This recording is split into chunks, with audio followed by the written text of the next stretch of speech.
Wala muna.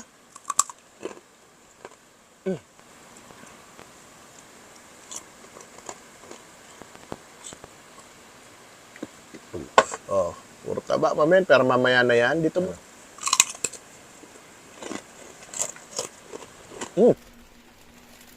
Okay, isa na naman mukbang. May titikman na naman ang aking favorite. Wow! Ayan, oh. Dito ko nabili nga pala yan. Ayan, hop. Order lang. Minsan lang naman to. Hindi ko naman uubusin. Siyempre, pag may chicharon, meron din tayong sinamak. Ayan.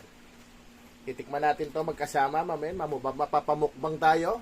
At siyempre, tuwing nagmumukbang ako niyan, meron akong iniinom. Ayan, Gluxante tawag yan. Ayan, para hindi ma-absorb ng katawan natin yung mga cholesterol at yung mga carbs na kainin masyado. Ayan, iba-iba flavor yan. Strawberry, lychee, may pipino, may kape rin. Ayan. Gluxante. Ayusin ko lang to, tapos simulan na natin, mamen. Okay, ito na, mamen. Ang pinakaantay ko. Siyempre, itong suka natin sinamak. O, pinost ko na yung link nito, ha. Ayan, o. Wow. Okay, ready na yung suka. Naglalaway ako, mamen. Pero siyempre, tikman muna natin ng walang suka. Ano, parang pustiso ang taba. O, ingat-ingat kayo, mamen, ha. Ako, may pangontra. At minsan ko lang ginagawa to. Dalawa pa nga lang pala yan. May isang buo pa yan, mamen, o. Pangmunggo, bukas. O. Wala muna.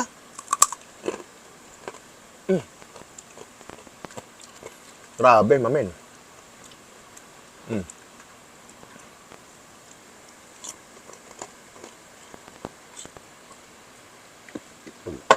Sarap, sarap.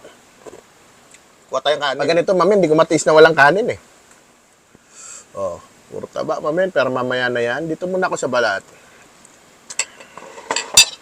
Ang sarap yung suka. Manghang na.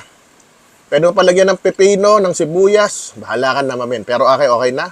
Pero siyempre, masasarap kung maraming sibuyas. Ano?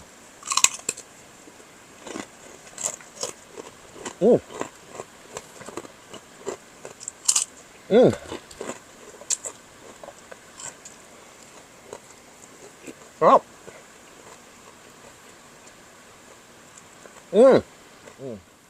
Oh, kain na, kain na. Manghang.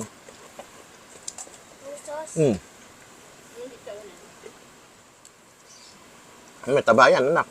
Makita mo din sa camera. Ito sa anak ko. Diba? Sarap niya, no? Siyempre, okay, akin balat lang muna. Laman later. Okay.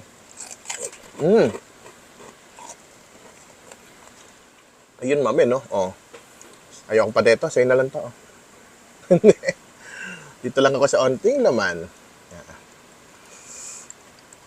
Actually, mas masarap pa itong sinamak na to dun sa binili kong kilabot na suka. Maalat kasi yun. Ito, okay.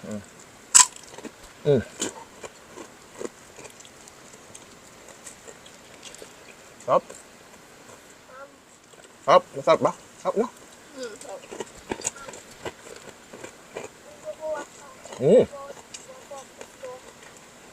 Maliit na laman lang. Sarap din to. Gusto ko yung ganito pag may sardinas, kaya lang napaparami kong kanin. O nga pala yung kanin ko. Ano po yan, ha? Shirataki rice. Tama, asawa ko inihigop yung suka. Ayan. Parang ano ng boksingero. Ha? Yan na yung nagsuka. Masarap din yung suka, mura lang. Wala pa 100 to eh. Laki-laki na, oh. 1 litro to. Parang lagpas pa nga eh. Saktong-sakting anghang niya, may sipa at yung alat na may onting tamis. Sa balot ka, bagay ka sa balot to.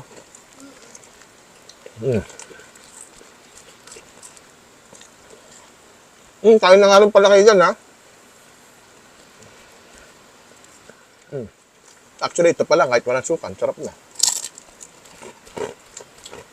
Inuulit ko, ingat lang parate ha. Hindi ito pwede araw-arawin. Cholesterol yan. Pero masarap eh. May gamot naman.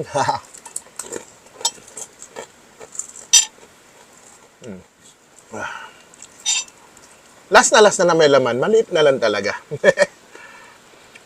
Kasi actually yung balat, collagen nga yan eh. Kala yung laman, yan yung cholesterol, yan yung taba. Yung balat, talagang naging ano lang yan, makolesterol dahil siyempre, lubog sa mantika yan eh. So, masasabi ko lang, pakialam ko. Yung tiyan lang naman,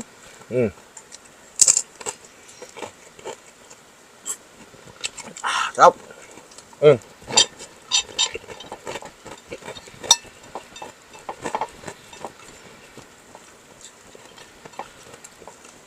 Ganda ng kinuha. Tingnan nga. Tingnan yung kinuha ng asawa ko, ha? Grabe, 90% taba. Hindi naman siya kasi mataba, pero kahit na, ha? Kayong mga payat. Ang dami kong friends na na-stroke. Kala kasi nila, porket payat sila, healthy sila, hindi sila nagpapacheck up. Kaya paano man ang size mo, mamen, okay lang kumain ito. Mag-ingat lang. Oh. Kung may pampacheck up, magpakuha ng dugo. At syempre, ang pang grand finale ang ating glucksante.